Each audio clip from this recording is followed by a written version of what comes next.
फोरोंगिरिया थसे जोंबाय थानाय ममबाति बायदि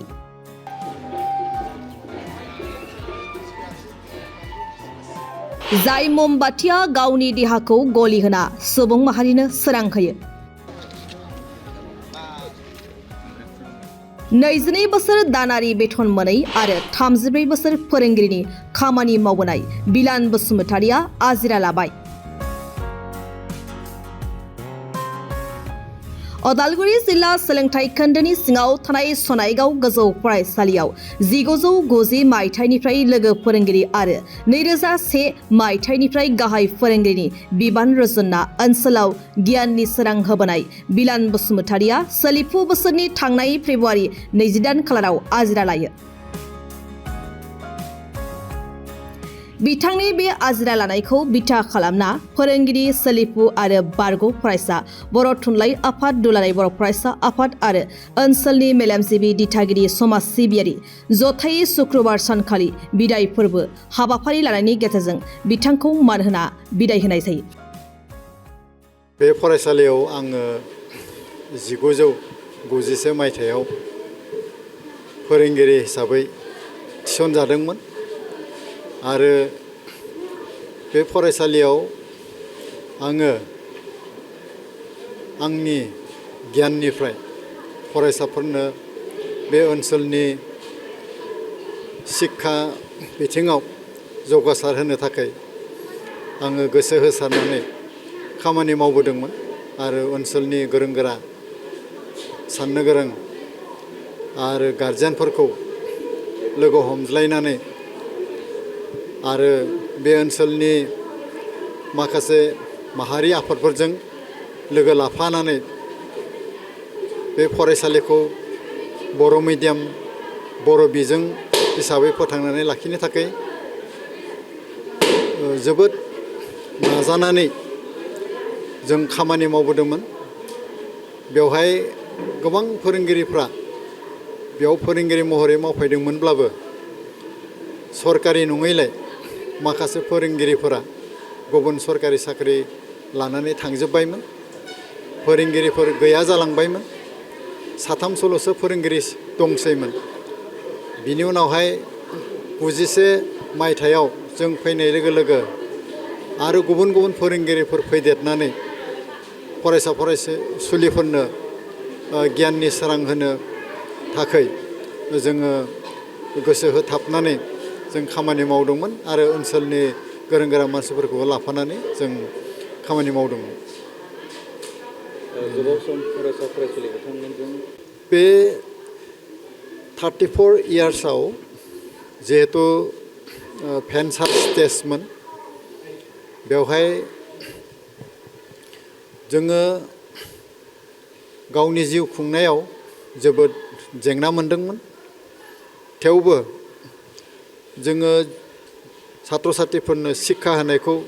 गेदेर खामानि होनानै सिगाङाव लानानै जों खामानिखौ मावबोनायनि जाहोनाव जोङो उथ्रिसार जानो हादोंमोन आरो रिजाल्ट मोजां खालामबोनो हादोंमोन आरो आङो आंनि खामानि मावनाय जिथु बैसो बियो माला जोबलांखो आंनि मावनाय खामानियाव बेस्थ' थानानैनो आं गावखौनो मिथिस्लाबाखिसै। हरखाब खाथियाव सफैनाय बायदि मोनबाय आरो आंहा गोबां खामानि मावनो दंबावो होननानैसो आं सानबाय थायोमोन आरो जोबजासिम फेब्रुवारि दानसिम आङो सात्र साथ्रिजों लोगोसे थाफानानै क्लास खालामदों आरो फोरोंबोदों सुबुरुन होबोदों आरो फोरोंगिरिफोरनिफ्रायबो आङो थोजासे मदद मोनबोदों आरो मोजां क्लास खालामनायावहाय सम मथे फरायसालियाव फैनायावहाय सम मथे फरायसालिनिफ्राय सुथि लानो थांनायावहाय फोरोंगिरिफोरनिफ्राय आङो मोजां मदद मोनबोदों आरो बेबायदि सोलिबाय थायोब्ला फरायसालिया आरो फैबाय थानाय समफ्राव दावगालांनो हागोन होननानै आं सानो। बेथ' नंगौ गासै 34 बोसोर बे फरायसालियाव थानानै आङो खामानि मावबोबाय फोरोंगिरि महरै।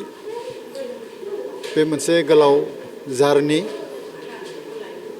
सम सम मोनसे सरकारि जायैलाय सरकारि बेथन मोनैलाय फोरोंगिरिफ्रा गोबां दुखु खस्थ'बो सैनांदोंमोन थेवबो जों गसंनानै जों गोसो दाद खालामनानै खामानि मावनांदोंमोन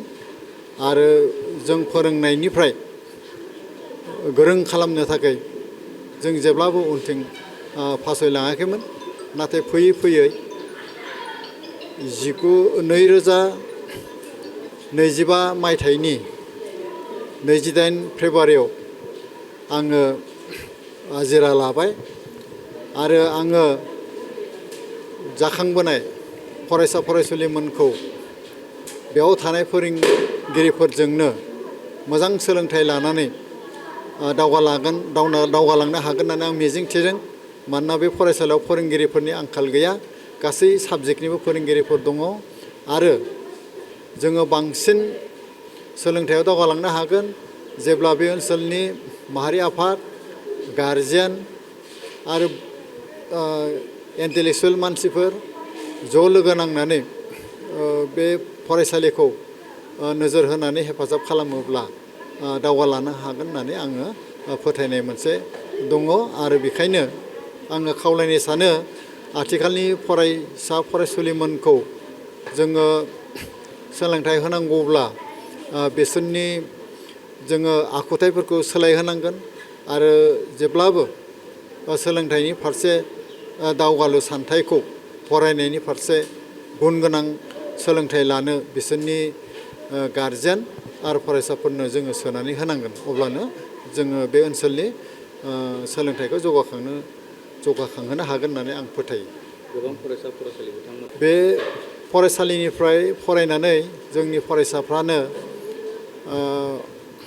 आफ्टार ग्रेजुएसन लाखांनायनि उनाव फ्राय 3सो फोरोंगिरिफोर बे फरायसालियाव मावगासिनो दङ आरो माखासे सोलोंथाइ लाखांनानैबो गुबुन गुबुन बिफानावबो खामानि मावहैनाय जों नुनो मोनदों आरो आं सानो सासे फोरोंगिरियानो समाजनि गासै खामानिखौ जौगाहोलांजोबनो हाया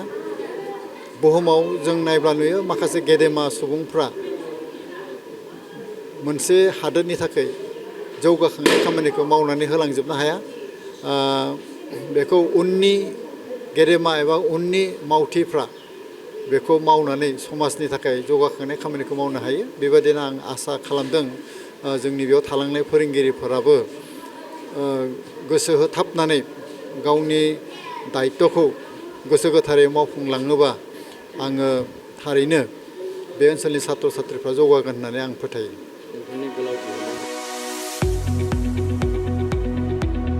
गुनगोनां गोजौ सोलोंथाइ लानो गोसो गुदुं फरायसाफोरनि थाखाय गोजोनथाव खौरां क'क्राझारनि बड'लेण्ड स्टार एकाडेमियाव फरायसाफोरनि मुं थिसननाया सोलिगासिनो